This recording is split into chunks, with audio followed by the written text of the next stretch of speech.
Niining panahon nga ang putling ebanghelyo gihagis sa mga hiwi nga pagtulunan. Kinahanglan mo barug ang mga tinunan ni Kristo sa pagpakigbisog sa paglaban sa pagtuo, nga magkausa ug alang sa tanang panahong gihatag sa Dios ngadto sa iyang katawan. Maoy hinungdan nga namugna kining tulumanon ang putling ebanghelyo. 30 minutos nga pagsabwag sa tinuod nga ebanghelyo. Kauban ni Pastor Jeremias Hangad, ang putling ebanghelyo. Tulumanon nga gihatod kaninyo sa Herald of Grace Radio Ministries Philippines. Ang putling ebanghelyo. Ang putling ebanghelyo. Ang putling ebanghelyo.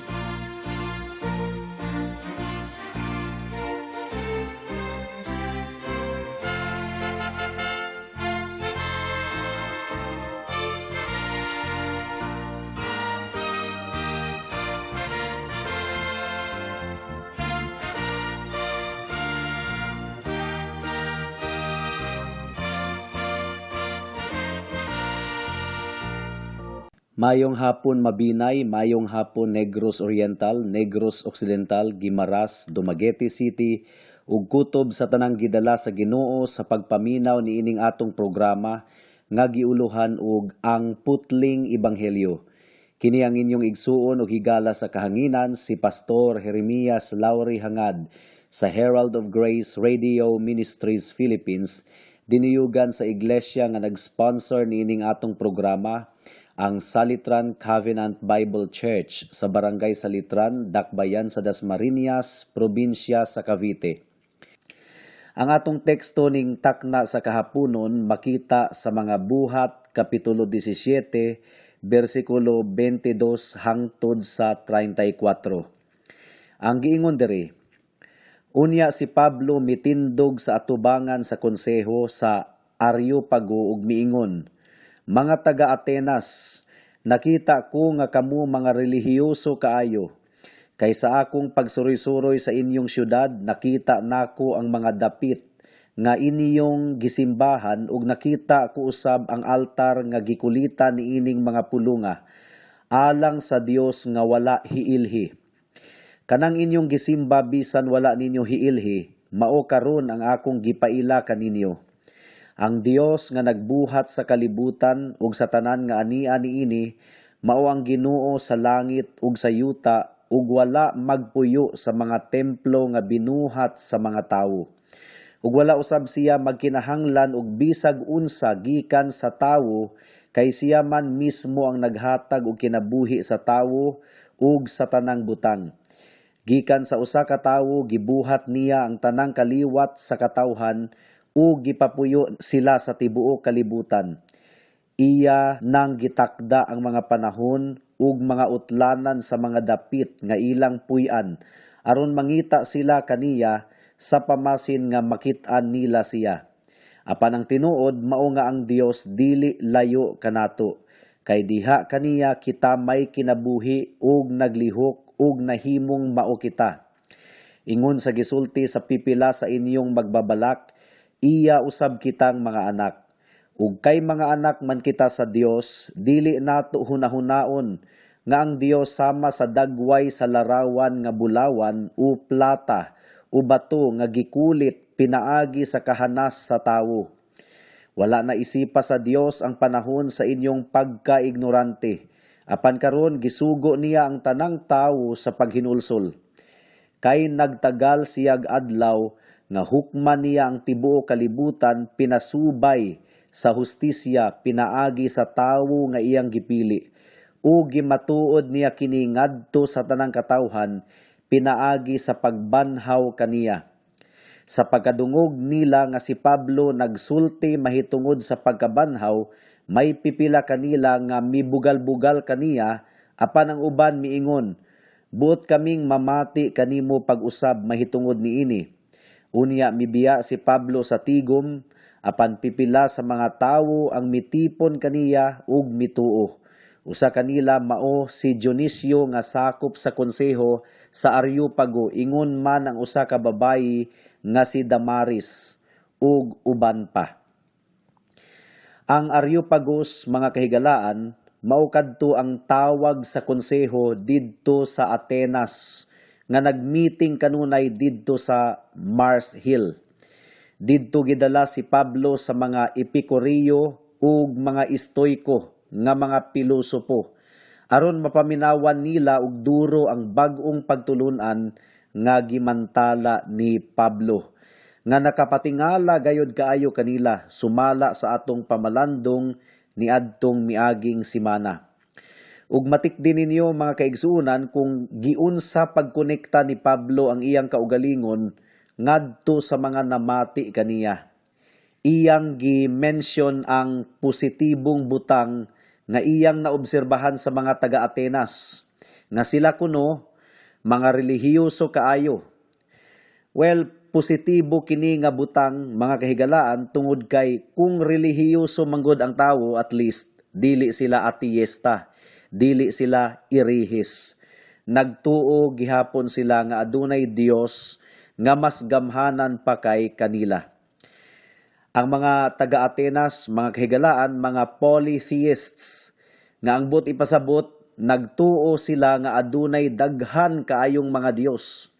Nagkalain-lain ang ilang mga Dios nga nagdumala sa nagkalain-laing bahin sa ilang kinabuhi. For example, nagtudlo sila nga adunay Dios sa mga ani, nga adunay lain pang Dios sa mga dalugdog o kidlat, o Dios sa agrikultura, o Dios sa gugma o lawasnon nga kalipay, o Dios sa pagpanimalos, o Dios sa mga negosyo, ug uban pang mga Dios. Daghan kaayo silang Dios nga gisimba. Polytheists ang tawag niini or polytheism. Ug dugang pa, doon na pud sila'y gisimba nga Dios sa adlaw, Dios sa bulan, Dios sa dagat, ug uban pa. Ug tungod kay lapad man kaayo ang nagkalain-laing bahin sa kinabuhi, maoy hinungdan nga didto sa Atenas, mga kahigalaan, apil na ang Roma, ug mga silingan nga mga nasod, aduna sila'y nilibo kung dili man minilyon ka mga Dios ug mga Diyosa. Ug karon mga kahigalaan, tungod kay nahadlok man sila nga basin og duna sila'y Dios o Diyosa nga nakalimtan nila og simba o tamod, nagpatukod sila usa ka altar nga gikulitan og mga pulo nga alang sa Dios nga wala hiilhi. Ug mao kini ang gihimo ni Pablo nga sukaranan sa iyang pagpaila kanila sa tinuod nga Dios nga wala pagayod nila hiilhi. Ang Dios nga nagbuhat sa tibuok langit ug tibuok yuta, ug dili susama sa ilang mga Dios ug mga Diyosa nga gisimba, kining bugto nga Dios nagsugo sa tanang katawhan nga ang pagsimba kaniya nakabase lang gayod sa kamatuoran. Ang gitudlo sa Vatican, mga kahigalaan, ug wala gayod nako kini giimbento, mao gayod kini ang ilang gitudlo sa ilang official doctrine, kining ilang giingon nga ignorance is the mother of devotion, o ang pagkawalay hanaw mao kuno ang inahan sa tanang debosyon. So mas pilion pa nila nga wala sila'y hanaw aron mahimo silang debuto. Apan sa tinuod lang mga kahigalaan, ang pagkawalay hanaw mao ang inahan sa tanang idolatry o tuo-tuo o pagsimba og mga Dios-Dios. Ang atong pagsimba sumala pa sa Juan kapitulo 4 bersikulo 23 hangtod sa 24, kinahanglang anaa sa espiritu ug sa kamatuoran. Mao kini ang magsisimba nga gipangita sa Ginoo. Ang mga magsisimba nga magsimba kaniya sa espiritu ug sa kamatuoran. Dili diha sa pagkawalay hanaw o tuo-tuo lang. Apan unsa man ang kamatuoran mga kahigalaan? Well, matud pa sa Juan kapitulo 17 bersikulo 17, ang pulong sa Dios mao ang kamatuoran. Mao nga ang atong pagsimba aron kini mahimong tinuod, kinahanglang nakabase lang kini sa pulong sa Dios. Kung wala kini nakabase sa pulong sa Dios, dili kini madawat atubangan sa Ginoo. Mao nga gikinahanglan gayod nga imantala ni Pablo ang pulong sa Dios ngadto sa mga taga Atenas aron dili sila magpabilin sa kining gitawag og ignorant worship. Maupod kini ang kinahanglang buhaton sa mga pastors sa tanang katawhan sa atong kapanahunan aron dili kita magpabilin sa pagsimba nga nakabase lang sa mga tuo-tuo. Ang pangutana, mga kahigalaan, kinsa man ang tinuod nga Dios nga angay natong pagasimbahon. Well, mao kini ang pagatubagon sa upat ka bahin sa atong pagpamalandong ning takna sa kahaponon. Una, ang Dios mao ang magbubuhat. Ikaduha, ang Ginoo mao ang Dios sa tanan. Ikatulo, ang Dios mao ang manluluwas. Ug ikaupat, ang Dios mao ang maghuhukom. Mudangat na kita sa unang punto. Ang Dios mao ang magbubuhat. Atong basahon ang bersikulo 24 sa atong teksto. Hinaot nga kini nga bersikulo, mga kigalaan, mao ang magtangtang sa ignorance sa mga katawhan. Ang giingon diri, ang Dios nga nagbuhat sa kalibutan ug sa tanan nga ania niini mao ang Ginoo sa langit ug sa yuta ug wala magpuyo sa mga templo nga binuhat sa mga tawo. So, mauni ang tinuod nga Dios. Dili susama sa mga Dios-Dios ug mga Diyosa sa mga pagano nga limitado ra kaayo ang gilapdon sa ilang pagdumala. For example, doon na sila'y God of War or God of Fertility or God of the Sea. Lahi pod ang God of Thunder and Lightning. Lahi pod ang God of Farming, God of Harvest. Pagano kana nga tinuuhan, mga kahigalaan. Nagkalain-laing Dios sa nagkalain-laing aspeto sa kinabuhi. Apan ang tinuod nga Ginoo, Dios sa tanang mga butang, sa langit ug sa yuta, ang iyang gahom walay utlanan. Siya ang nagdumala sa tanang mga butang, walay makasukod sa iyang gitas-on, gilapdon, giladmon ug kusog. Ug dili igo ang tibuok kalibutan nga musalo sa iyang kinatibuk ang himaya. Mao nga matud pa sa atong teksto, ang Dios wala magpuyo sa mga templo nga binuhat sa mga tawo. Kaya naa sa tanang dapit ang presensya sa Ginoo, mao kana ang kamatuoran. Mao nga dako kaayong sayop ang pag-isip nga ang presensya sa Dios anaa lamang sa sulod sa mga templo ug church buildings ug wala sa ubang mga lugar. No, mao kini ang wala masayri sa mga taga-Atena. They were ignorant about it. Wala gayud sila'y hanaw mahitungod sa bugtong ug labaw nga magbubuhat nga nagdumala sa tibuok universo. Kang kinsang himaya, imposible gayod nga isulod lamang sa mga religious buildings. Paminawan ninyo ang mga pulong ni Haring Solomon sa unang Hari, Kapitulo 8, versikulo 27. Ang giingon niya, apan mupuyo ba gayod ikaw, O Dios, dinhi sa kalibutan? Kung ang langit ug ang kinatas-ang langit dili man gani igo nga imong kapuy-an, unsa pa kaha ang templo nga akong gitukod? Mao kini ang pangutana ni Solomon ni adtong dedication sa Temple of Jerusalem nga iyang gipatukod. Ug mao gayud kini ang giingon sa Ginoo sa Isaias kapitulo 66 bersikulo 1 hangtod sa 2. Paminawan ninyo, mga kahigalaan, ang langit maoy akong trono ug ang yuta maoy akong tumbanan. Busa unsaon man ninyo pagbuhat ug balay alang kanako, ug unsa mang dapita ang inyong ikahatag kanako aron himuon kong pahulayanan. Ako'y nagbuhat sa tanang butang, busa ako kining tanan, nag-ingon ang Ginoo.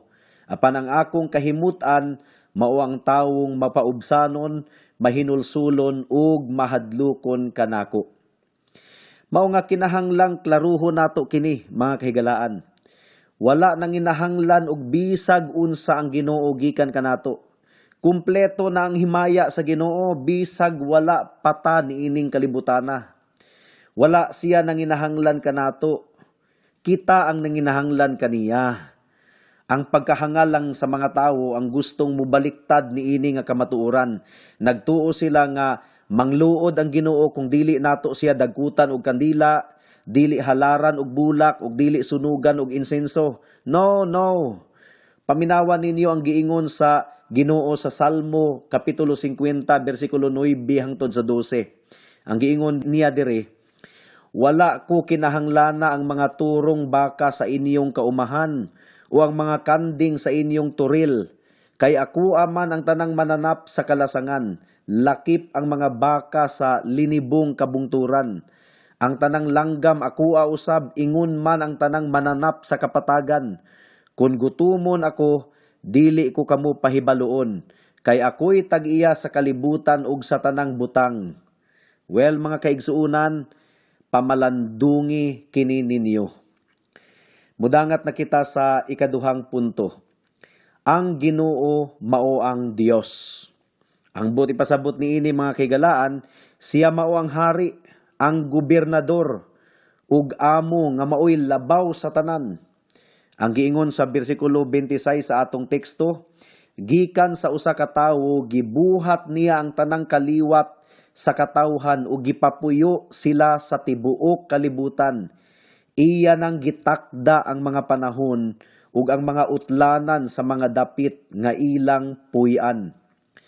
So kinahanglang mahibaw-an sa mga taga-Atena nga gikan sa usa ka tawo gibuhat sa Dios ang tanang kaliwat sa katawhan, which is sukwahi sa garbuso nilang pagtuo nga ang mga Griego kuno sumala pa sa world history mao ang pinaka-superior nga kaliwatan tungod kay mga kaliwat kuno sila sa ilang mga Diyos ug mga diyosa. Kaya ang ilang gituuhan mga kahigalaan nga ang Dios nila nga si Zeus or Zeus ug uban pang mga Diyos sa Greek mythology nakahilabot kuno og nakapamabdos sa mga mortal nga mga babayi ug ang miresultang mga anak kuno mao ang mga Griego nga kaliwat. So ingon ana ka superior ang pagtan-aw nila sa ilang kaugalingon. Apan sa wali ni Apostol Pablo ngadto kanila, iyang gipasabot nga adunay patas nga dignidad ang tanang mga tawo. Tungod kay gibuhat niya ang tanang kaliwat sa tanang katawhan gikan sa usa ka tawo, gikan kang Adan. Kinahanglang mahibaw-an nila nga ang Dios mao ang nag-decide mahitungod sa ilang mga panahon kung kanus-a sila matawo ug kung kanus-a sila mamatay ug hangtod asa lang taman ang mga utlanan sa mga dapit nga ilang puy-an. Ang Ginoo ang ga-decide tungod kay siya ang hari, siya ang Dios, siya ang gobernador, siya ang amo. Ug matud pa sa bersikulo 27 sa atong teksto, gitakda sa Dios ang mga panahon ug mga utlanan sa mga dapit nga puy-an sa mga tawo aron mangita sila kaniya sa pamasin nga makit-an nila siya apan ang tinuod mao nga ang Dios dili layo kanato. Bersikulo 27. Ang tumong diay sa Ginoo nganong iya kitang gipahimutang sa atong specific nga kahimtang mao nga aron makit-an nato siya. Buot sa Dios nga mangita kita kaniya higala. Tungod kay sa tinuod lang dili man siya layo kanato. Mao kini ang giingon sa bersikulo 27. Ug sa bersikulo 28 gipahibalo kita nga diha kaniya kita may kinabuhi ug naglihok ug nahimong mao kita. Ingon sa gisulti sa pipila sa inyong magbabalak, iya usab kitang mga anak.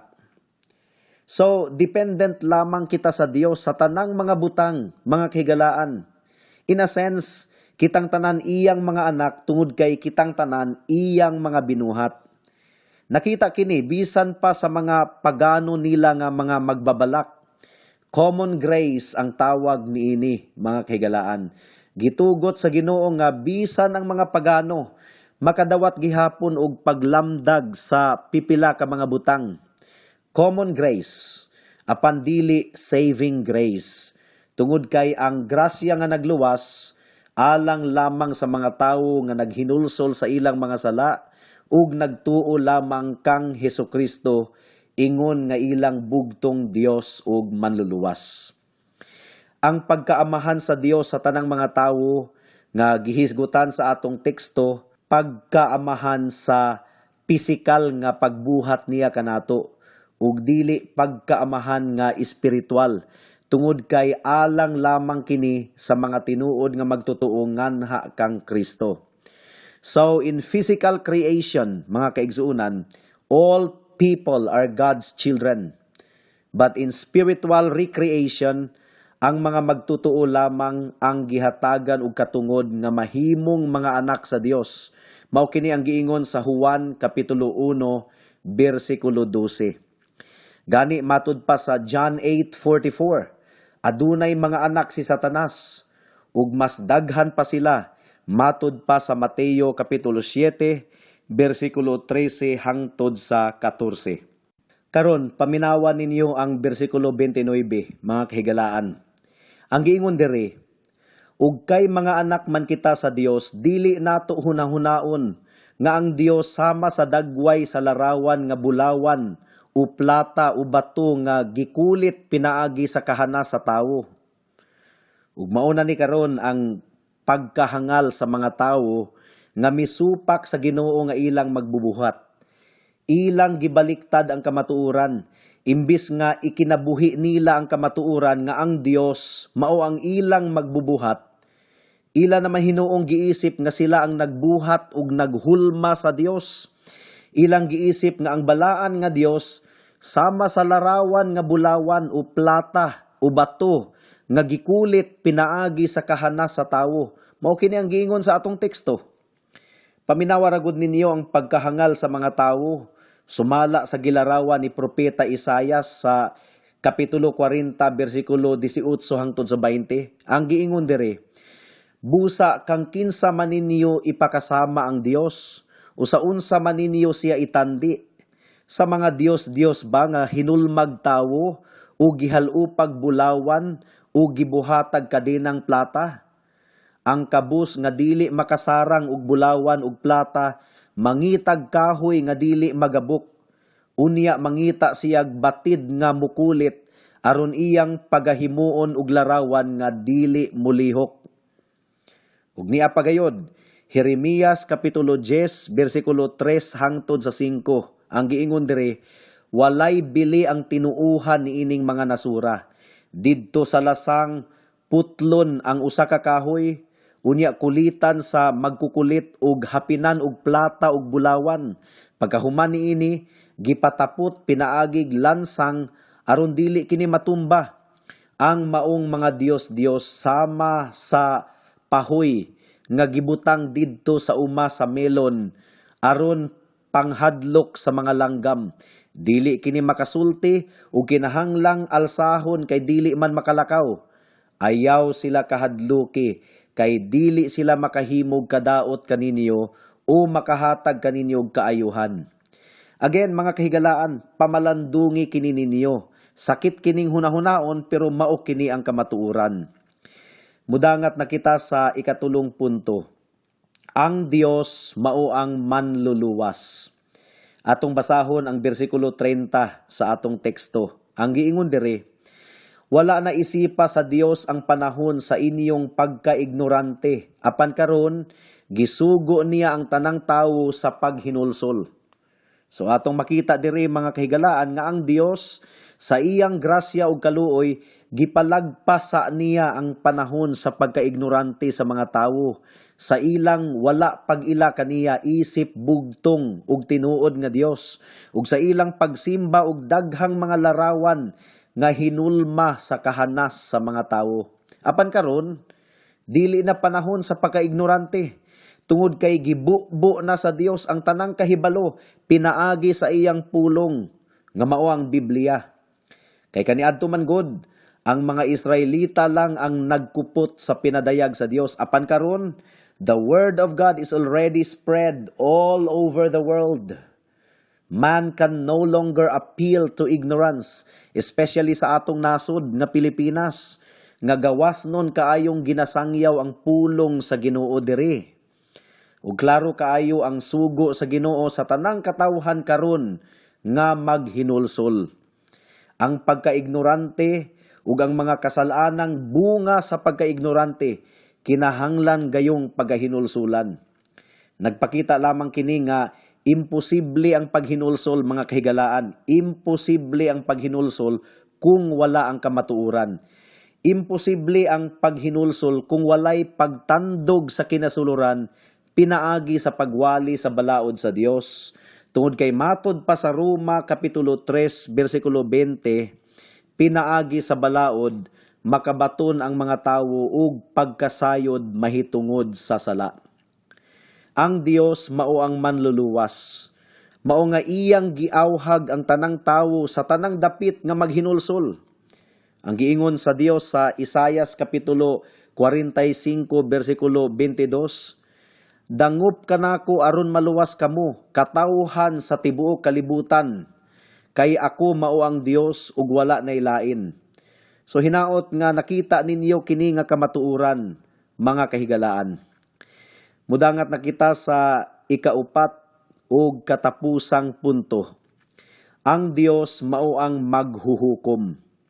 Ang giingon sa versikulo 31, ang rason di ay nganong nagsugo ang Ginoo sa tanang katawhan, sa tanang dapit nga maghinulsol, mao nga nagtakda siya og usa ka adlaw nga iyang pagahukman ang kalibutan pinaagi sa pagkamatarong. Paminawan ninyo ang bersikulo 31. Kay nagtagal siyag adlaw nga hukman niya ang tibuok kalibutan, pinasubay sa hustisya pinaagi sa tawo nga iyang gipili, ug gimatuod niya kini ngadto sa tanang katawhan, pinaagi sa pagbanhaw kaniya. Ang adlaw sa paghukom, mga kahigalaan, fixed na nga petsa. Dili na mabali pa. Ang Dios ang nagtakda ni anang adlawa nga sigurado gayud kaayo nga mahitabo. Ug ang gingsakupan sa paghukom sa Ginoo mao ang tibuok kalibutan. Walay exempted. Ug ang pamaagi sa Dios sa paghukom mao ang matarong nga pamaagi.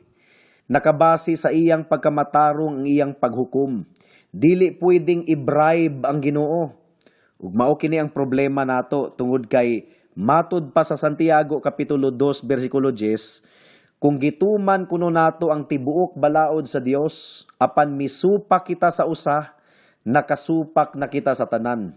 So, bisag sa usara kasala, matambog na daay kita sa impyerno, mga kahigalaan. Takos na diay kita nga pagahukman sa Dios, bisan pa sa usa lamang kasala nga atong mahimo. Samot na kay dili na gayud kaayo maihap ang tanang pagsupak nato sa balaod sa Dios, sukad pa sa atong pagkabata hangtod sa atong kamatayon. Mao nga dili gayud kita makaluwas sa atong kaugalingon, nanginahanglan kita sa grasya sa kaluwasan sa Dios, pinaagi lamang sa atong Ginoong Hesukristo.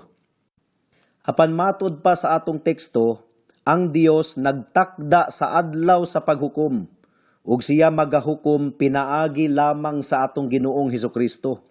Gitugyan niya ang paghukom sa iyang bugtong anak nga si Hesukristo. Ug ang pamaagi sa paghukom ni Kristo, matod pa sa atong teksto, makatarunganon gayod. It is according to righteousness, matod pa sa atong teksto, according to the principles of strict justice. Si Kristo, mga kahigalaan, sa iyang unang pag-anhi ug hangtod karon manluluwas pa. Gihatagan pa niya og higayon ang matag usa sa paghinulsol ug pagsalig kaniya sa iyang dugo alang sa kaluwasan. Giinat pa sa Ginoo ang tanan niyang pasensya karon. Apan adunay utlanan ang pasensya ug kaluoy sa Dios. Sa iyang ikaduhang pagbalik pag-usab, dili na siya manluluwas kundili maghuhukom na. Paminawan ninyo ang Roma Kapitulo 2, versikulo 4 ug 5. Ang giingon diri, imo bang gipakawalay bili ang abundansya nga kaayo ug pagpailob ug pag-anto sa Dios? Nga wala lang nimo masayri nga ang kaayo sa Dios mao ang magdala kanimo ngadto sa paghinulsol? Apan gumikan sa imong kagahi ug ulo ug kasing-kasing nga walay paghinulsol, nagtigom hinuon ikaw og tunglo alang sa imong kaugalingon sa adlaw sa tunglo ug pagpadayag sa matarong nga paghukom sa Dios. Mao nga hinuklugi kini, mga higala.